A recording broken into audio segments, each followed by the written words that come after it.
Hello，大家好，我是 Ken，又回来了。看到这个吗？想起什么呢？Alarm 咯。所以今天呢，我们要介绍 sensor，那就是 outdoor 的。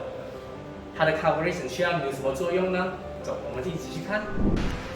来，这一个就是我们今天要带动大家的 outdoor sensor。所以我们有请我们的 Jackson 来为我们讲解一下今天的。大家好，今天我们要来介绍这里 MV780。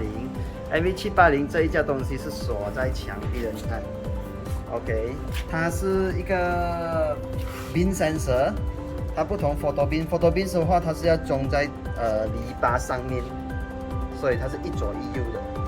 所以这里不用，这里只是放在墙壁上面，它就可以设成两边。它有左边跟右边，所以一边它可以 cover 12个米的12个米的。对，12个米的这样子。所以我们现在来 try 看它的performance是这样子。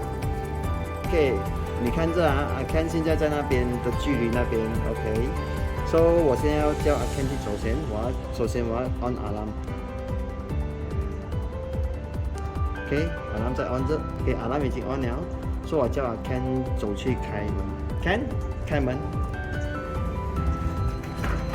，OK 就会听到那警报声。现在我们来模拟这另外一种方式，所以就是这个小贼呢他就会走过尝试去打开这个门。不过他还 before 打开的时候，我们的 alarm 已经响了，所以我现在 on alarm。OK， 所以 alarm 已经 on 了，所以我们叫我们的小贼走过，在那边尝试打开这个门。来，小贼走过。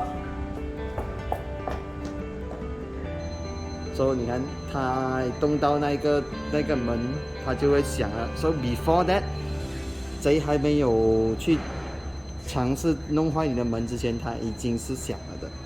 OK， 谢谢。Jackson， 这里东西啊，它能照多远？OK， 这类东西呢它是一边可以照12个米的，一边啊，这是12个米。然后12个米的，就是讲你看一下，大概是2间店铺，保守2间店铺这样子。看到刚刚的 video 了吗？你们有什么感想呢？